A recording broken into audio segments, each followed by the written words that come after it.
आदरणीय सोनिया जी, राहुल जी, हमारे सभी यहाँ मुख्यमंत्रीगण, वेणुगोपाल जी, सभी यहाँ कांग्रेस परिवार के सदस्यगण, मेरा पहला अधिवेशन 50 साल पहले सन 72 में कलकत्ते के सॉल्ट लेक सिटी में मैंने भाग लिया था।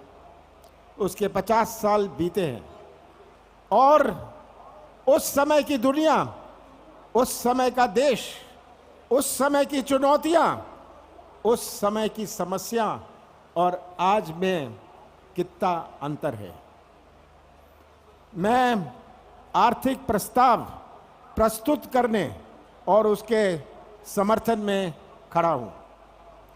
आर्थिक प्रस्ताव जो है उसमें बहुत सारी चीजें लिखी हैं, पर जो बुनियादी बात है, जो आर्थिक प्रस्ताव के दिल और हृदय की बात है, वो है रोजगार। ये आज मैं मानता हूं 3 सबसे बड़ी चुनौतियां हमारे देश के सामने हैं। बेरोजगारी, हमारी संस्कृति की रक्षा, हमारे संविधान की रक्षा। आज के नौजवान और 20 साल पहले के नौजवान में बहुत अंतर है। आज का नौजवान जो हमारे देश का, हमारे प्रदेश का निर्माण करेगा भविष्य में, अगर उसका ही भविष्य अंधेरे में रहा तो कैसा निर्माण होगा। आज बेरोजगारी सबसे बड़ी चुनौती है। नई पीढ़ी, हम करोड़ों की संख्या में हमारे बेरोजगार घूम रहे हैं।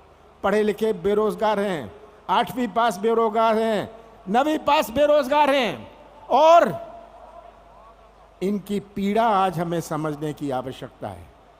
ये बेरोजगारी जो सबसे बड़ी चुनौती है, कोई मंदिर या मस्जिद में जाने से रोजगार के नए मौके नहीं बनेंगे।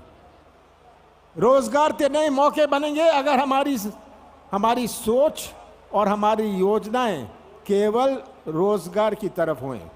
हम बात कर सकते हैं जीडीपी की, हम बात कर सकते हैं बहुत सारे तरह तरह के आंकड़ों से, पर उन आंकड़ों में मैं जाना नहीं चाहता हूं। मैं तो कहता हूं कि बेरोजगारी की समस्या का समाधान केवल कांग्रेस पार्टी कर सकती है। और हमारी दूसरी सबसे बड़ी चुनौती जो जुड़ा हुआ है बेरोजगारी से, हमारे देश की संस्कृति। हमारे देश की संस्कृति जो जोड़ने की संस्कृति है। हम दिल जोड़ते हैं, संबंध जोड़ते हैं, रिश्ता जोड़ते हैं।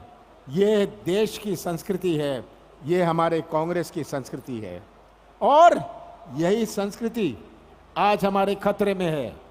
तो कैसे बेरोजगारी दूर होगी अगर हमारी संस्कृति सुरक्षित नहीं रहे।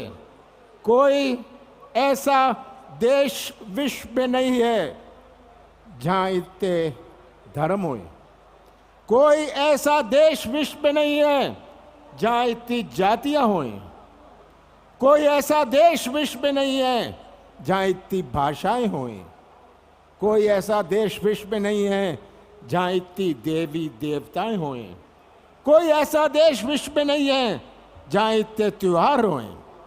कोई ऐसा देश विश्व में नहीं है जहां इतने हमारे देवी देवताएं होएं। कोई ऐसा देश विश्व में नहीं है जहां भारत का झंडा जो ऊपर रहता है, जिसकी संस्कृति जोड़ने की संस्कृति है। आज अगर भारत एक झंडे के नीचे है तो ये हमारी संस्कृति के कारण है और यही संस्कृति अगर सुरक्षित रहेगी तभी हमारा रोजगार, ये चुनौती रोजगार की है, तभी लोगों को विश्वास निवेश लगाने में, विश्वास विदेश से निवेश आने में होगा। बाबा साहब अंबेडकर ने हमें संविधान दिया। उनके सामने कितनी बड़ी चुनौती थी, एक ऐसे देश का संविधान बनाया जाए जहां इतनी विभिन्नता है, इतनी अनेकता है। पर बाबा साहब का बनाया हुआ संविधान विश्व में मशहूर है। कई देशों ने इसकी नकल करी और यही बढ़िया संविधान अगर गलत हाथों में चला जाता है तो भविष्य क्या होगा।